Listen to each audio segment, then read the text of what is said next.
3장 17절부터 제가 낭독을 할게요.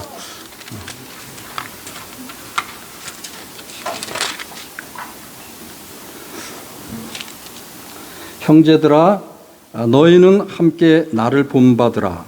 그리고 너희가 우리를 본받은 것처럼 그와 같이 행하는 자들을 눈여겨보라. 내가 여러 번 너희에게 말하였거니와 이제도 눈물을 흘리며 말하노니 여러 사람들이 그리스도의 십자가의 원수로 행하느니라. 그들의 마침은 멸망이요 그들의 신은 배요 그 영광은 그들의 부끄러움에 있고 땅의 일을 생각하는지라. 그러나 우리의 시민권은 하늘에 있는지라. 거기로부터 구원하는 자 곧 주 예수 그리스도를 기다리노니 그는 만물을 자기에게 복종하게 할 수 있는 자의 역사로 우리의 낮은 몸을 자기 영광의 몸의 형체와 같이 변하게 하시리라. 아멘. 반갑습니다. 뭐랄까 너무 오랜만에 뵙고 마치 그 친척들이 이렇게 모인 그런 기분. 제가 멀리 떠났다가 친척들 모인데 이렇게 착 참여한 그런 기분이에요. 그리고 와보니까 너무 좋은 장소고 사실 저도 루메니아 교회에서 예배한 지가 꽤 오래됐어요. 그들은 이 코로나 바이러스가 성행할 때도 막 모여서 예배하고 그랬는데 저는 조금 다른 각도에서 이렇게 생각을 했기 때문에 예배에 참여하지 않고 그냥 협조할 일만 있을 때 이렇게 개인적으로 하고 그랬는데, 그래서 이제 한인교회에 가서 스코키 한인교회에 가서 봉사하면서 그렇게 이 기간을 지내고 있습니다. 이제 이 기간이 좀 마무리되면 또 루마니아도 가야 되고 지금 이렇게 해야 되는데 여러 가지 상황이 지금 여의치 않지만 그래도 우리가 말씀 속에서 강건해지고 또 믿는 사람으로서 하루하루를 어떻게 살아야 되는가, 이제 그런 것들을 제가 많이 생각하고 소그룹을 모여서 성경 공부도 하고 같이 찬양도 하고 이제 제가 그러고 있습니다. 어떻든 오늘 여러분 만나서 좀 드리고 싶은 말씀, 이것이 이제 오늘 제목의 복음에 합당한 삶을 어떻게 살 것인가. 우리가 이 신앙생활하면서 굉장히 많이 들어요. 너는 복음에 합당한 삶을 살아라. 하나님의 영광을 위해서 살아라. 그런 얘기는 수없이 듣는데 방법론의 얘기를 정확하게 해주시는 분이 별로 없어요. 네. 물론 성경 말씀에 모든 것이 다 나와 있지만 그래도 어떻게 살아야 복음에 합당한 삶을 사는 것인가, 그런 좀 실제적인 얘기. 제가 선교사로 살면서 많은 사람들에게 말씀을 증거하는, 하나님의 말씀을 전파하는 그런 것은 이렇게 할 수 있죠. 그러나 그 사람들이 그러면 어떻게 하란 말이야? 이렇게 질문할 때 이제 그걸 못 해주면 사람들이 좀 궁금해하고 이제 그런 경우가 많은데, 선교사들은 사실 복음 전파자지만 그 복음 전파보다도 전파를 하면서도 어떻게 살아야 되는가를 더 자세히 설명하는데, 그 설명을 뭘로 해야 돼요? 삶으로 해줘야 그것이 좀 효과가 있고 능력이 있고, 저는 그런 것을 삶 속에서 많이 발견을 했습니다. 그래서 오늘 여러분에게 좀 이런 어떻게 사는가, 그런 부분을 좀 실질적으로 말씀을 드리고 싶어요. 한번 생각해 보십시오, 여러분. 저같이 선교사 또 목사님 이런 분들은 매일 그냥 사는 게 다 말씀대로 살려고 노력하는 거잖아요. 근데 직장 생활하고 먹고 살아야 되는 일들을 하는 분들은 도대체 어떻게 복음에 합당한 삶을 살 수 있느냐, 이 부분이 심각하게 다루어져야 되는데, 첫 번째로 복음에 합당한 삶을 살려면은 자기의 삶의 현장을 지켜야 된다. 저는 그렇게 생각을 합니다. 성경에 이 몇 가지 직업론을 얘기할 때 가장 대표적인 게 농부 얘기가 나오고요. 그 다음에 군사 얘기가 나옵니다. 그리고 경기자 얘기가 나와요. 이것이 대표적으로 성경에서 얘기하는 것이지만 우리의 삶 속에서의 그 직업들은 너무나 다양하잖아요. 예. 근데 뭘 우리가 생각할 수 있냐면, 그럼 나의 직업은, 나의 삶의 현장은 지금 농부의 입장인가, 경기자의 입장인가, 군사의 입장인가를 보라는 것이죠. 예. 그래서 말씀 속에서 그 농부는 어떻게 살아라, 군사는 어떻게 살아라, 경기자는 어떻게 살아라 하는 그 어느 정도의 법칙을 정해놨어요. 그래서 내 삶의 현장에 내 직업이 그 세 종류에 들어가지 않더라도 그 직업 속에서 나는 어떤 자세로, 어떤 규칙을 지키며 살아야 될까, 이것을 늘 생각하고 그것대로 살려고 노력한다면 그 사람은 복음에 합당한 삶을 사는 것이죠. 그래서 이 직업이라는 것은 상당히 소중한 것이고, 어떤 분들은 그 직업 속에서 하나님 영광을 위하여, 그거보다도 자기 직업에 충실하되 말씀에서 이렇게 우리에게 교훈하는 그 교훈을 어떻게 소화하고 어떻게 실천할 것인가, 그것이 첫 번째 복음에 합당한 삶을 사는 방법이다. 자, 그러면 두 번째는 어떤 교훈을 우리가 받아야 되는가? 많은 생활 영역 속에서 복음에 합당한 삶의 그 어떤 교훈을 좀 받아야 돼요. 그러면 성경이 교훈이 아니냐? 그 전체를 얘기할 때는 뭐 맞죠. 그러나 너무나 광범위하기 때문에 과연 나는 어떤 것을 나의 삶의 현장에서 교훈으로 삼을 것인가?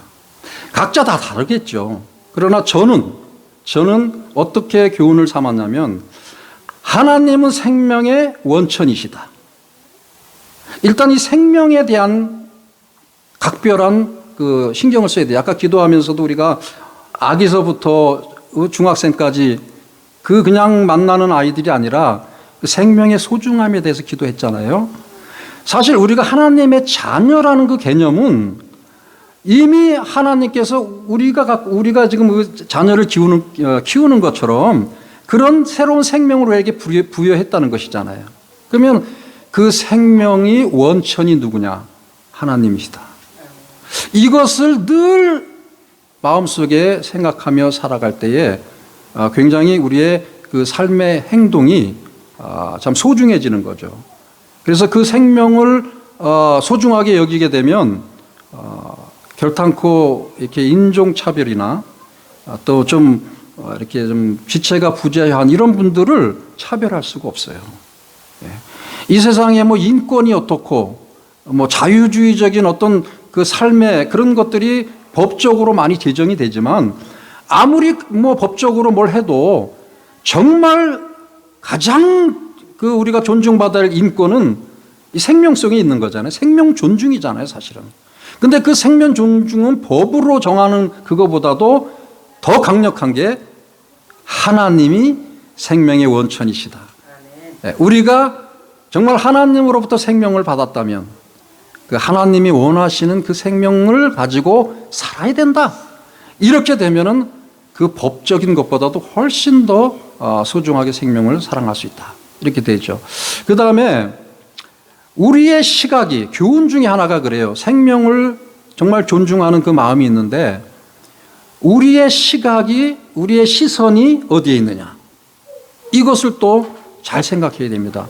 우리의 삶의 현장에서 우리의 시선이 돈에 많이 가 있으면 손님 많이 기다려야 되고요, 더 열심히 일하는 시간을 늘리면 돈이 더 많이 들어오고, 좋은 직장을 얻어서 포지션이 높아지고, 그러면 또 연금이 많이 올라가고, 그래서 우리의 그 바라보는 시선이 어디에 있느냐가 참으로 내가 지금 복음에 합당한 자로 사느냐 아니냐, 이런 것을 판단할 수 있는데, 그 우리의 시선을 늘 하나님께 두어라. 이것이 굉장히 중요해요. 그런데 왜 하나님 앞에 시선을 두어야 될까? 조금 전에 제가 생명의 원천이 하나님이었다면 우리의 이 눈으로, 그냥 주어진 육체의 눈으로 이렇게 세상을 볼 수 있지만 우리에겐 또 이 영적인 눈이 있잖아요. 그래서 하나님이 주시는 그 빛, 이 전기불이나 태양 말고 하나님이 창조한 그 세계를 볼 수 있는 빛 안에서 우리가 세상을 볼 수 있다. 시편 이 36편 9절에 그 말씀이 딱 나와요. 예. 그 생명의 원천이 하나님이고 하나님께서 주시는 그 빛 가운데서 우리가 빛을 볼 수 있다. 하나님께서 세상 창조할 때에 뭐부터 창조하셨어요? 빛이 있으라. 사람들이 그 빛을 이 태양, 어둠과 밝음 이것만 생각해요. 그게 아니죠. 그것도 맞는 거죠. 물질의 세계 속에서는. 그러나 진정한 빛은 뭐냐? 영적인 빛이에요. 우리가 이 눈으로 보지 못하는 거 많은 사람들은 못 봐요. 하나님의 비밀이 어디에 숨겨져 있다 그랬어요? 눈이 있어도 보지 못하고 귀가 있어도 듣지 못하고 생각이 있어도 알지 못한다. 하나님의 비밀은. 그러나 하나님의 자녀들은 그걸 볼 수 있고 들을 수 있고 알 수 있다. 이렇게 말씀하셨어요. 여러분 하나님의 비밀을 알 수 있습니까? 하나님이 숨겨놓은 그 무엇을 볼 수 있습니까? 아니면 하나님이 지금 말씀하시는 걸 들을 수 있습니까? 이게 지금 굉장히 큰 문제입니다. 복음에 합당한 삶을 사는 사람은요, 그거를 볼 수 있고 들을 수 있고 알 수 있다는 거예요. 사도 바울이 지금 오늘 말씀 속에서 나를 본받으라 이런 말을 해요. 나를 본받으라. 그런데 우리는 그 나를 본받으라 그 말 속에서 사도 바울이 아주 열심히 복음을 전도하고 막 얻어맞고 그냥 그 고통 속에서도 그 능력을 행하고 정말 복음의 그 사도로서 그 열심을 한 그것을 본받으라고 생각을 할 때가 많아요. 여러분, 저도 선교사로서 그렇게 생각을 했었어요. 아, 내가 선교사인데 열심히 해야지. 아파도 참아야 되고 또 저기 가면은 참 힘든데도 그냥 무릅쓰고 가야 되고 그래야 선교사지. 막 그런 생각을 참 많이 했는데요. 이제 30년 정도 선교사 생활하고 지나니까 나를 본받으라는 그 사도 바울의 말이 다르게 들리는 거예요. 하나님이 우리의 열심, 우리의 노력, 우리의 희생 그런 거 요구하실까요? 이걸 생각을 해봐야 되는 거예요. 하나님이 요구하시는 거는 사실은 우리가 하나님의 영광 속에 우리가 거하기를 요구하시는 거지, 우리 스스로가 뭘 하나님한테 영광 돌린다고 막 엄청 힘들게 사는 그것이, 그러면서 내 스스로 자족하고 자만하는 거죠. 야, 나는 하나님을 위해서 이렇게 살았어. 그건 제 생각이야. 내 생각이에요. 사실 하나님은 그런 걸 원하시지 않습니다. 하나님이 누구신가를 분명히 깨닫고 하나님이 주시는 그 생명의 원천 속에서 하나님이 주시는 그 빛 가운데서 하나님의 은혜를 누리는 삶을 하나님이 원하시는 거지, 우리가 뭘 열심히 해가지고 하나님께 영광 올린다고 아무리 힘겹게 싸워도 되는 게 아니에요.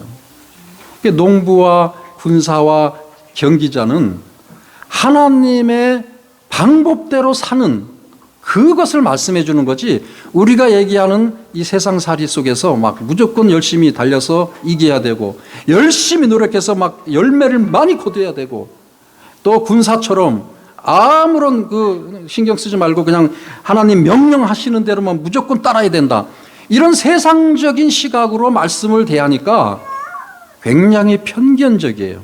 이 기독교 신앙생활이 정말 부드럽고 화평하고 사랑이 넘치고 은혜가 넘치고 가만히 있어도 정말 저 사람은 저렇게 왜 행복할까, 이런 것들을 사람들한테 보여줘야 되는데 뭘 열심히 해야 하나님이 축복해 주시는 것처럼 막 쥐어짜는 그런 인생, 그렇게 되니까 일반 사람들이 볼 때 뭐 그렇게 특별한 게 없이 보이는 거예요. 그리고 당신들 사는 모습이나 우리가 사는 모습이나 뭐 별 다른 게 없고, 다만 주일날 당신들은 교회 가서 예배 드리고 우리는 놀러 가고 뭐 그런 것만 다르고, 뭐 술 담배라든지 도덕적이라는 거지 뭐 이런 것들만 당신들이 더 잘하는 것 같은데 뭐 그게 뭐 그렇게 중요해. 사람들이 그렇게 생각할 수 있다는 거예요. 우리는 지금 믿는 자로서의 삶의 영역을 좀 바꿔야 되고요. 그 다음에 그 삶의 영역 속에서 살아가는 방법을 좀 바꿔야 된다는 것이죠.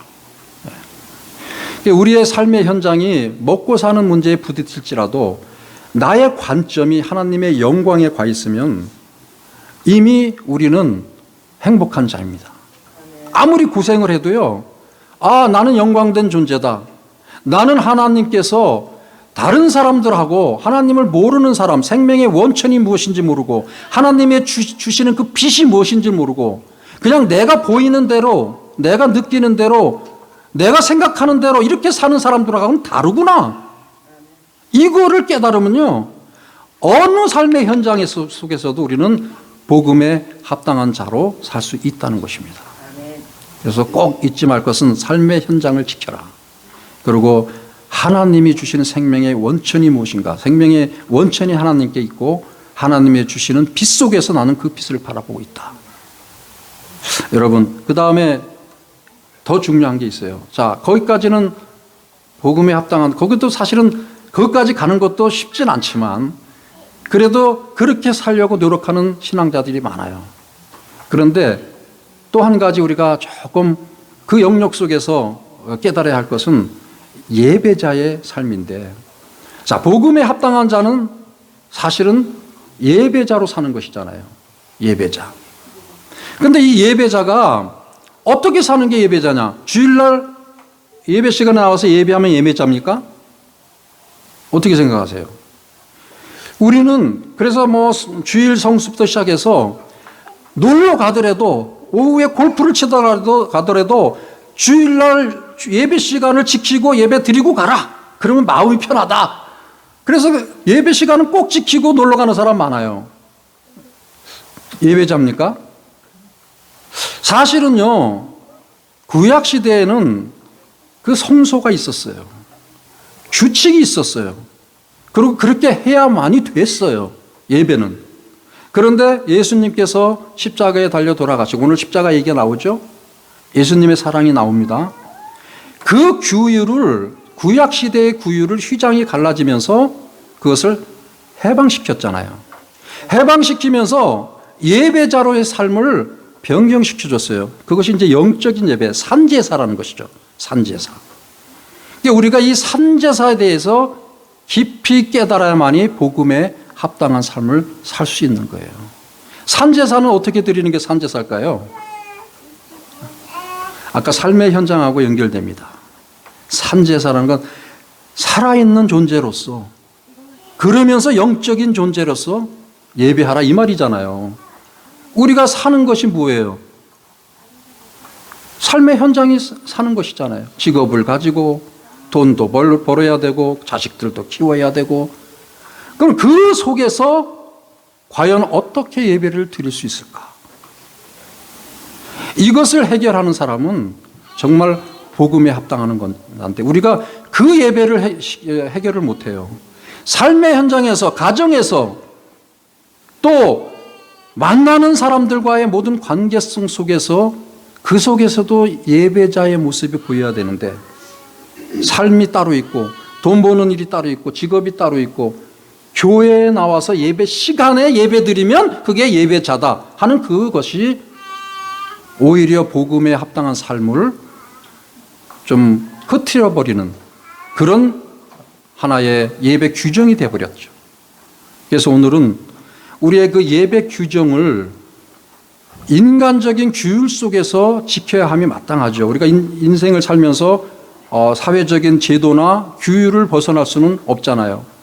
그것을 지켜주되, 정말 중요한 것은 나는 그 예배자로서 나의 삶의 현장 속에서 그 영적인 삶이 어떤 모습으로 비춰지는가. 그 비춰지는 것을 누가 먼저 보겠습니까? 당연히 하나님은 보시지만 내 주변 사람이 보는 것이죠. 가정에서는 내 아내가, 내 남편이, 내 자식들이 보는 거고, 직장에서는 내 동료들이 보는 거고, 또 어떤 비즈니스를 하시는 분들은 그 클리언트들이 다 보는 거예요. 그래서 우리가 삶의 현장 속에 나는 예배자다, 그것을 인식하고 늘 인식하고 사는데, 그 예배자라는 게 뭐냐면 형식에 맞춰서 예배하는 건 주일날 이렇게 많은 게 형식에 맞추는 예배지만, 삶 속에서 예배자는 것은 뭐냐면 늘 하나님 앞에 나의 존재가 종속되어 있다는 것. 그것이 예배자의 삶이죠. 그래서 주권적인 구원이다 이런 말을 써요. 여러분 구원받았습니다 이렇게 물어보는 사람들도 뭐 구원파들이 그렇게 많은데 진짜 구원의 의미가 뭔지 아세요? 구원의 의미. 우리는 구원받았어. 이제 죽으면 나 천당 갈 거야. 그것이 구원의 의미입니까? 내가 지금 구원받은 존재로 살아가고 있다는 것을 어떻게 설명할 거예요? 복음에 합당한 자의 삶은 바로 이것을 해결하시는 건데, 아까 조금 전에 제가 예배자에 대한 얘기를 했는데 그 예배자로서 왜 그렇게 할 수 있느냐면 내가 구원받은 존재라는 걸 인식하는 건데, 주권적인 구원이라는 주님이 모든 권리를 갖고 계시다는 것을 내가 인정한다 이 말이에요. 그러니까 내 삶이 어느 삶의 현장에 있든 간에 무슨 직업을 갖고 살아가든 간에 지금 나의 삶의 주인이 누군 거예요? 주님이시다. 십자가에 못 박혀 돌아가시며 나의 죄 때문에 죽을 수밖에 없는 나를, 그 나의 죄를 다 대신 담당해 주시고 나에게 그 죄의 사함을 주시며 나를 구원하셨다. 이것을 우리가 믿기 때문에 그 주님을 구주라고 고백하잖아요. 그런데 입으로 그 주님을 구주라고 고백하는데 나의 삶의 영역은 모든 것이 내가 주인이 된다면 그거는 복음에 합당한 삶이 아니죠. 우리가 주님을 정말 구주로 고백했고 주님 때문에 나는 새 생명을 얻었고 나는 구원받은 자다 이렇게 생각한다면 지금 나의 삶의 주인은 누굽니까? 주님이잖아요. 그것을 늘 인식하고 살면 그 사람은 당연히 복음에 합당한 삶을 살 수 있는 거예요. 무엇을 하든 간에 먹든지 마시든 간에 주님을 내 주인으로 생각하고 산다는 것. 사도 바울이 사실은 나를 본받아라 하는 거기는요, 열심히 수고하고 막 너무 고통받고 힘들고 복음 전하면서 살았다 그 모습을 본받아라 그런 의미보다는 온전히 나는 주님을 내 구주로, 주님을 내 주인으로 섬기며 살았다 어떤 상황 속에서도 그것을 지금 얘기한 거예요. 제가 이거 건드렸는데 주님의 마음을 본받는 자 그 마음의 평강이 찾아오면 험악한 세상을 이기림이 하늘로부터 임함이라. 어떻게 딱 눌렀는데 찬송이 딱 뜨네요. 뭐 나중에 부를 건가요? 끝나고? 예, 마지막 찬송 부르는 건데 정말 이 목사님이 제 제목을 알고 이 찬송을 딱 찾아 놓으신 것 같아요. 다음에 부르려고. 그런데 정말 그렇습니다. 예, 주님의 마음. 그 아는 것도 중요하지만 그분이 정말 주가 되시기에 나를 굴복하고 복종하는 그런 삶. 바울이 그 삶을 살았다. 그래서 나를 본받아라 이렇게 얘기할 수 있어요. 우리는 모르겠어요.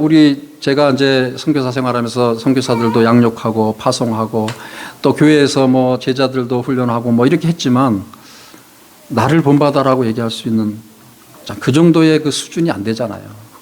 바울은 그게 된 것 같아요. 그래서 위대한 존재구나, 위대한 신앙의 선배구나, 저는 그런 걸 늘 생각하는데 오늘 말씀 속에 이 바울이 나를 본받으라고 얘기하면서 나중에 이제 하늘의 시민권 얘기를 해요. 하늘의 시민권 얘기를 해주고 그 다음에 이 썩어질 몸이 영광의 몸으로 바뀐다. 이 말씀을 제가 읽고 준비하면서 놀라운 그 소망이 생기는 거예요. 여러분, 우리가 복음에 합당한 자는 지금까지 우리가 주님을 다 구주로 모시고 다 했는데 가장 핵심적인 게 뭐냐면 하늘의 소망을 두고 사는 자구나. 전 그걸 깨달았어요. 이 세상에 아무리 큰 즐거움, 이 세상에 돈을 아무리 많이 벌고 뭐 대통령이 되고 해도 하늘의 소망이 없단, 영원한 생명, 우리 주님과 정말 영원한 그 천국 생활을 할 수 없는 그거에 대한 꿈이 없고 그거에 대한 소망이 없다면 글쎄 행복할까? 이런 생각이 드는 거예요. 그 사람들은 복음을 모르는 거죠. 그러니까 우리가 복음을 아는 사람으로서 복음에 합당한 삶을 사는 존재, 하늘의 소망이 있구나. 아멘. 왜? 하늘의 시민권을 갖고 있으니까. 아멘. 미국 시민권 받아도 좀 뿌듯하죠? 우리 제 아내는 뭔가 잃은 것 같으대요. 오히려 잃은 것 같으대. 뿌듯한 게 아니래요. 그러면서 그 선서하는 순간에 나는 하늘나라의 시민권자로서 하나님의 나라를 위해서 내가 뭘 했나? 그걸 생각했다고 그러더라고요. 어떻습니까, 여러분? 그런 생각을 할 수 있는 그거 참 귀해요. 제가 그 글을 읽으면서 참 귀하다. 왜냐? 우리가 선교사로 갈 때 이제 몇십 년 전이잖아요. 그때 저 사람이 캐나다 영주권자였어요. 그 초창기 때 한 30년 이전에는 캐나다 이주 가는 게 상당히 한국의 로망이었어요. 어쩌면 미국보다도 더 좋아했어요. 캐나다로 이민 가는 것을. 그런데 제가 캐나다로 안 가고 결혼하고 와이프한테 가서 캐나다에 살아야 되는데 하나님께서 저를 선교사로 불러주신 거예요. 그럼 어떻게 돼요? 아내가 저를 따라와야 되잖아. 네. 바늘 가는데 실이 안 갑니까? 남편이 가는데 아내가 가야죠. 이 신앙으로 따라온 거예요. 그럼 어떻게 되겠어요? 영주권자는 6개월에 한 번씩 이렇게 들어가든지 뭐 특별 서류를 해서 뭐 2년에 한 번씩 뭐 이걸 계속 해야 되잖아요. 그러니까 우리는 루마니아에서 계속 살아야 되는데 그걸 어떻게 해요? 또 왔다 갔다 하는 경비 뭐 여러 가지가 힘들잖아요. 그냥 대사관에 가서 영주권을 반납해 버렸어요. 그러니까 주변 사람들이 그렇게 어렵게 뭐 받는 그런 영주권을 어떻게 반납하냐 막 별 소리를 제가 다 들었죠. 저 아내하고. 그러면서 우리 선교사 생활이 시작됐거든요.